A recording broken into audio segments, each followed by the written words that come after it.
একদিন যখন আমি স্নান করে বাথরুম থেকে বেরিয়ে এলাম তখন খেয়াল করলাম যে আমি আমার পোশাকগুলো বাথরুমে রেখে এসেছি। আমি দ্রুত ফিরে গেলাম পোশাকগুলো আনতে, কিন্তু তখন আমি দেখতে পেলাম যে আমার দেবর আমার পোশাকগুলো হাতে ধরে তাকিয়ে আছে। আমি অবাক হয়ে দ্রুত তার হাত থেকে পোশাকগুলো নিয়ে নিলাম এবং লজ্জায় মুখ নিচু করে চলে এলাম। পরে যখন আমি রান্নাঘরে রান্না করছিলাম তখন আমার দেবর এসে পাশে দাঁড়িয়ে কিছু আজব কথা বলল।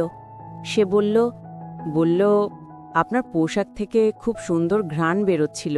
এই ধরনের মন্তব্য শুনতে শুনতে আমি বিরক্ত হয়ে গিয়েছিলাম।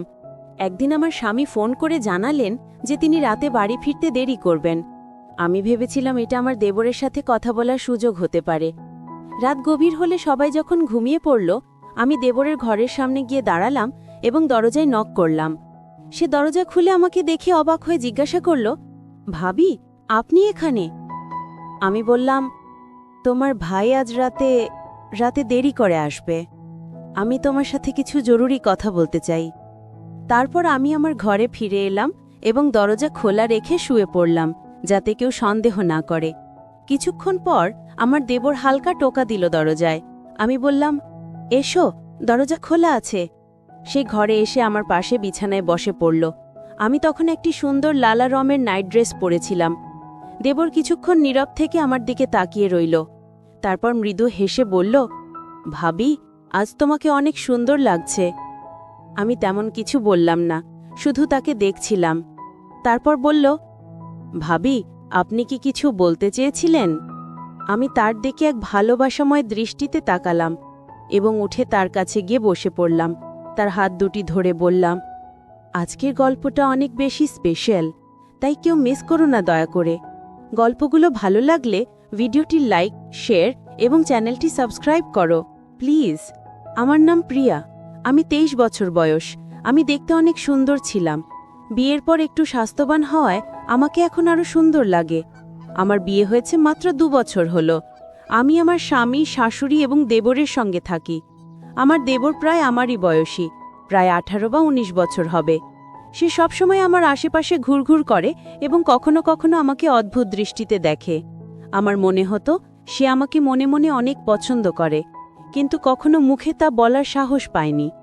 কিন্তু সারাদিন দেবর আমার পিছনে পড়ে থাকে, মনে হতো সে আমাকে কিছু বলতে চায়। একদিন সে আমাকে বলল, ভাবি, আমি কিছু বলতে চাই। সে ঘরের চারপাশ ভালো করে দেখছিল, যেন কিছু খুঁজছে। আমি বললাম, হ্যাঁ বলো, কি কাজ আছে? আমি সবসময় তোমার সাহায্য করতে প্রস্তুত। তুমি তো আমার ছোট ভাইয়ের মতো। এটা শুনে তার মুখে এক হাসি ফুটে উঠল। সে বলল, ভাবি, আমি বিয়ে করতে চাই। আমি হেসে বললাম, এটা তো খুব ভালো কথা, কিন্তু বিয়ের জন্য তো একজন মেয়ের প্রয়োজন। তখন সে বলল, ভাবি, তাই তো আমি আপনার কাছে এসেছি। আমি বুঝতে পারলাম সে কি বলতে চাইছে। দেবর বলল, ভাবি, আমি আপনার মতো একজন মেয়েকে বিয়ে করতে চাই। এটা শুনে আমি মনে মনে হাসলাম, কারণ আমি বুঝতে পারলাম সে আসলে আমার বোনের কথা বলছে। আমার বোন আমার থেকে একটু ছোট এবং আমার দেবরের জন্য উপযুক্ত ছিল। তাদের মধ্যে বয়সের পার্থক্য ছিল মাত্র 2 বছর। দেবর আমাকে তার কল্পনার মেয়ের গুণাবলী বলতে লাগল, যেমন সে কি চায়। আমি বললাম, তুমি চিন্তা করো না, আমি ঠিক তোমার পছন্দ অনুযায়ী একজন মেয়ে খুঁজে দেব, শুধু বিয়েতে রাজি হও। তারপর আমি সবকিছু নিজের নিয়ন্ত্রণে নিয়ে নিলাম। আমার দেবর এই কথা শুনে কিছুটা খুশি হলেও সে চিন্তায় ডুবে গেল। কিছুক্ষণ চুপ থেকে সে বলল, ভাবি, আপনার কাছে একটা কথা বলতে চাই, তবে অনুগ্রহ করে রাগ করবেন না। আমি এমন কাউকে বিয়ে করতে চাই যার চরিত্র এবং স্বভাব একেবারে আপনার মতো হবে, আপনার মতো তো সুন্দর হবে। আমি মৃদু হাসি দিয়ে বললাম, আমি জানি তুমি আমার ছোট বোন তানিয়াতে পছন্দ করো। কিন্তু সে মাথা নেড়ে বলল, না ভাবি, আপনি আমার কথার আসল অর্থ বুঝতে পারেননি। এই কথা বলে সে চুপচাপ ঘর থেকে বেরিয়ে গেল। আমি কিছুটা অবাক হয়ে তার দিকে তাকিয়ে রইলাম। আমি ভাবতে লাগলাম হয়তো সে লজ্জায় তানিয়ার নাম বলেনি এবং সেই কারণেই সে কথা না বলে চলে গেল। আমি সিদ্ধান্ত নিলাম যে প্রথমে আমার বাবার সাথে এই বিষয়ে কথা বলবো, তারপর আমার দেবরকে এই খবর জানাবো। পরের দিন আমি দেবরের কাছে গিয়ে জিজ্ঞাসা করলাম, তুমি কি সত্যি তানিয়াকে পছন্দ করো? সে লজ্জায় পেয়ে বলল, ভাবি, তানিয়া আর আমি, এটা তো আকাশে চাঁদ ছোঁয়ার মতো ব্যাপার। আমি নিজেকে তার উপযুক্তই মনে করি না। তার এই কথা শুনে আমি বুঝতে পারলাম আসলে সে আমার বোনকে পছন্দ করে। কিন্তু সাহস করে প্রকাশ করতে পারছে না। পরের দিন আমি আমার মায়ের কাছে গিয়ে বিশ্বাসটা জানালাম এবং তার মতামত নিলাম। মা বললেন, বাহ, আমাদের কোনো আপত্তি নেই। তোমার বোন যদি সেখানে সুখী হয় তাহলে আমরাও খুশি। তবে তুমি তোমার দেবরের সাথে ঠিকমতো কথা বলে নিও, যেন তার কোনো সমস্যা না হয়। আর একই পরিবারে 2 মেয়ে থাকবে, এটা তো ভালো কথা। তুমি তোমার ছোট বোনের খেয়াল রাখতে পারবে। আমি বললাম, দেবর নিজেই আমার সাথে এই কথা বলেছে, তার আপত্তি হওয়ার কোনো কারণ নেই। এরপর আমি আবারও আমার দেবরের সাথে কথা বললাম, কিন্তু সে বলল, ভাবি, আপনি আমার কথার মানে কেন বোঝেন না? রাতে আমি তার ঘরে গিয়ে জানতে চাইলাম আসলে সে কি চায়। সে বলল, ভাবি, আমার আপনার বোনের প্রতি কোনো আগ্রহ নেই, আমি শুধু মজা করছিলাম। তার এই কথা শুনে আমি খুব কষ্ট পেলাম। যদি সে আমার বোনকে পছন্দ না করত, তবে কেন সে আমার আশেপাশে এসে ঘুরে বেড়াতো এবং আমার সাথে কেন এত কথা বলতো? যদি সত্যিই তাকে বিয়ে করতে হতো তাহলে সে নিজের পছন্দের কোনো মেয়ের নাম বলতেই পারত। অন্তত আমার বোনকে অপমানিত হতে হতো না। আমি কিছু না বলে উঠে চলে আসার চেষ্টা করছিলাম, কিন্তু তখনই সে হঠাৎ আমার হাত ধরে ফেলল। এই আচরণে আমি রেগে গেলাম। হাতটা ঝাটকা মেরে ছাড়িয়ে নিয়ে বললাম, তুমি কি করছো? নিজেকে সামলাও। আমি তোমার ভাবি, আর তোমাকে ছোট ভাইয়ের মতো দেখি। সে বলল, ভাবি, তাতে কি হয়েছে? আমিও আপনাকে বড় বোনের মতো দেখি, মায়ের মতোই সম্মান করি। এখন শুধু আমার এই ছোট্ট কাজটি করে দিন, আমার বিয়ের ব্যবস্থাটি করে দেন। আমি তাহলে বুঝো আপনি আমাকে সব দিয়েছেন। তার কথায় আমি বিচলিত হয়ে দ্রুত নিজের ঘরে ফিরে এলাম। মনটা খুব অস্বস্তি করতে লাগলো। কিছুক্ষণ পর আমার স্বামী ঘরে এলেন এবং আমার চিন্তিত মুখ দেখে জিজ্ঞাসা করলেন, তোমার কি হয়েছে? এত চিন্তিত কেন? আমি তাকে পুরো ঘটনাটা বললাম, কিভাবে সাম্প্রতিক সময়ে দেবরের আচরণ অদ্ভুত হয়ে উঠেছে এবং সে প্রায়শই বাইরে সময় কাটায়। আমার কথা শুনে স্বামী বললেন, আমি নিজেও লক্ষ্য করেছি, সে তোমাকে একটু বেশি খেয়াল করে দেখছে। দেখো, ও আমার ভাই, কিন্তু ও বড় হচ্ছে, তুমি ওর কাছ থেকে একটু দূরে থাকার চেষ্টা করো। এই কথাগুলো শুনে আমি কিছুটা সান্ত্বনা পেলাম, কারণ কেউ অন্তত আমার মতো চিন্তা করছে। আমার শাশুড়ি অবশ্য তাকে এখনো ছোট বাচ্চা মনে করেন, কিন্তু আমি ভেতর থেকে সবকিছু বুঝতে পারছিলাম। পরের দিন আমার স্বামী বাড়িতে ছিলেন না। আমি তখন নিজের ঘরে ছিলাম। স্বামীর অনুপস্থিতিতে সাধারণত আমি ঘরের বাইরে খুব একটা যাই না। হঠাৎ দরজায় নক হলো। দরজা খুলে দেখি আমার দেবর দাঁড়িয়ে আছে। তার হাতে একটা ট্রে ছিল, তাতে বিস্কুট আর চায়ের কাপ রাখা ছিল। আমি অবাক হয়ে জিজ্ঞেস করলাম, এটা কেন এনেছো? কেউ এসেছে নাকি?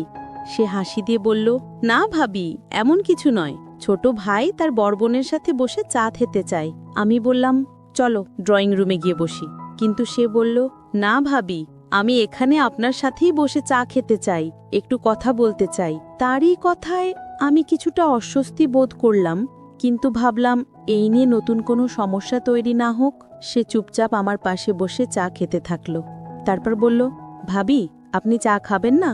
আমি তাকে চা খেতে বললাম এবং সে বলল, আমি যাওয়ার আগে আপনি চা খান। তার এই আচরণেই আমি বেশ অস্বস্তিতে পড়ে গেলাম। সে জোর করায় আমি চা আর বিস্কিট খেলাম, আর আমি তার সাথে কথা বলতে থাকলাম। দেবর আমাকে বলল, ভাবি, আমি যদি আগে ভুলভাবে কিছু বলি তাহলে আমাকে ক্ষমা করবেন। আমি কিছু ব্যক্তিগত সমস্যায় ছিলাম, তাই সেদিন কথাগুলো এমনভাবে বলে ফেলেছিলাম। আজ চা আর কেক এনেছি যাতে আপনি বুঝতে পারেন আমি আপনাকে কতটা সম্মান করি। তার কথা শুনে আমার একটু হাসি পেল। আমি হাসি মুখে চা খেলাম এবং বিস্কিটও খেয়ে নিলাম। কিন্তু চা খাবার কিছুক্ষণের মধ্যেই আমার মাথা ভারী হতে লাগলো। আমি কিছুতেই বুঝতে পারছিলাম না কি হচ্ছে। দেবরের মুখটা শুধু আমার চোখের সামনে ঘুরছিল। ঠিক তখনই শাশুড়ি ঘরে ঢুকলেন। তার মুখটাও শেষবারের মতো মনে পড়ল। তারপর কি হলো কিচ্ছু জানি না। যখন আমার চোখ খুলল তখন বিকেল 4টে বাজে। আমার স্বামী আমার পাশে বসেছিলেন। তিনি জিজ্ঞাসা করলেন, তোমার কি হয়েছে? তুমি হঠাৎ কিভাবে অজ্ঞান হয়ে গেলে? নাকি ঘুমিয়ে পড়েছিলে? আমি বললাম, হ্যাঁ, হঠাৎ করেই আমার খুব ঘুম পেয়েছিল। মনে হয় আমার দেবর চার বিস্কিট নিয়ে এসেছিল, সেগুলো খাওয়ার পর থেকেই আমার ঘুম পেয়েছিল। জানি না তখন আমার কি হয়েছিল। মনে হয় দেবর চায়ে কিছু মিশিয়েছিল। আমার কথা শুনে স্বামী চিন্তায় পড়লেন। বললেন, দেবর সত্যি তোমার জন্য চা নিয়ে এসেছিল? ও তো আমার ভাই, তোমার জন্য এমন কিছু করবে কেন? তাছাড়া মাও তো তখন ঘরেই ছিলেন। হতে পারে তুমি স্বাভাবিকভাবেই ঘুমিয়ে পড়েছিলে, তোমার এত চিন্তা করার দরকার নেই। স্বামীর কথা শুনে আমি চুপ হয়ে গেলাম। কিন্তু সত্যি বলতে আমার ভেতরে একটা অদ্ভুত অস্বস্তি হচ্ছিল। আমার খুব ভয় হচ্ছিল, কারণ জানি না ঘুমানোর পর আমার সাথে কি কিছু খারাপ হয়েছে নাকি? কারণ দেবর তো সবসময় আমার পিছনে ঘুরঘুর করত। আমার শাশুড়ির উপস্থিতিতে আমার মনে আর কোনো সন্দেহের সুযোগ ছিল না। আমি যখন তার সাথে কথা বললাম তখন তিনি কিছু অস্বাভাবিক কিছু বললেন না। তিনি একজন ভালো মানুষ, কারোর ক্ষতি বা খারাপ কিছু ভাবতেন না। আমি তাকে অনেকবার জিজ্ঞাসা করেছিলাম, আপনি তো তখন আমার সাথে ছিলেন, কিছু অদ্ভুত দেখেছেন কি? তিনি উত্তর দিলেন, বোমা, তুমি হঠাৎ অসুস্থ হয়ে পড়েছিলে। তোমার দেবর বলছিল হয়তো তোমার দুর্বলতা হয়েছে, তাই বিশ্রাম নেওয়ার দরকার। আমি তখনও পুরোপুরি নিশ্চিত হতে পারছিলাম না ঠিক কি হয়েছিল। কিছুদিন এভাবেই কেটে গেল।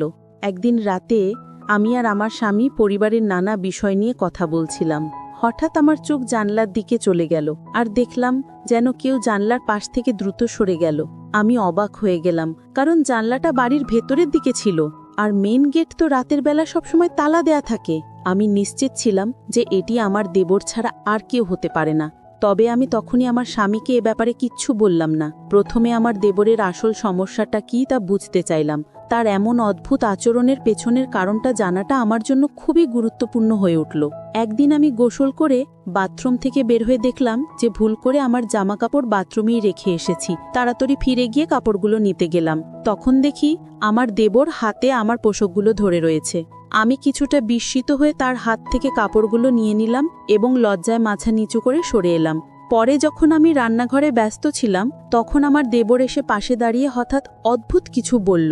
সে বলল, তোমার পোশাক থেকে দারুণ একটা মিষ্টি গন্ধ পাচ্ছিলাম। আমি তাকে কিছু বললাম না। আমি তাকে সেখান থেকে চলে যেতে বললাম। আমার কথা শুনে সে চলে গেল। পরের দিনই দেবর এসে আমাকে বলল, ভাবি, মনে আছে আমি আপনাকে বলেছিলাম যে আমার একটা কাজ আছে? আজ সেই কাজের সময় এসে গেছে। এখন আপনাকে আমার সাথে যেতে হবে। তাড়াতাড়ি প্রস্তুত হন। তার কথা শুনে আমি অবাক হয়ে গেলাম। কোথায় যাচ্ছি আগে বলো, নইলে আমি যাব না। আমার কথা শুনে সে মাথায় হাত দিয়ে বলল, চলুন, আগে মাকে বলিও না, তাহলে আর কোনো সন্দেহ থাকবে না, কারণ মা সবসময় আমাকে নিয়ে সন্দেহ করেন। সে একটু বিরক্তির স্বরে কথা বলছিল, আর আমি বুঝতে পারলাম হয়তো আমার তাকে এভাবে প্রশ্ন করা ঠিক হয়নি, তাই চুপ হয়ে গেলাম। বললাম, ঠিক আছে, যেমন তুমি বলছো তেমনই করব। সে খুশি হয়ে গেল। আমরা বাইকে উঠে বাড়ি থেকে বেরিয়ে পড়লাম। তার বাইকে উঠা দেখে সে ভীষণ খুশি হয়েছিল, কিন্তু আমার কিছুটা অস্বস্তি লাগছিল। কিছুক্ষণ পর আমি জিজ্ঞাসা করলাম, আমরা কোথায় যাচ্ছি? সে উত্তরে বলল, ভাবি, আমি একজন মেয়েকে খুব পছন্দ করি, আর এই পছন্দ সাধারণ নয়। আমি তাকে খুব গভীরভাবে ভালোবাসি। দুনিয়াতে একমাত্র সেই মেয়েটাই আছে যাকে আমি মন থেকে ভালোবাসি, কিন্তু আমি জানি আমার মা কখনই তাকে মেনে নেবেন না।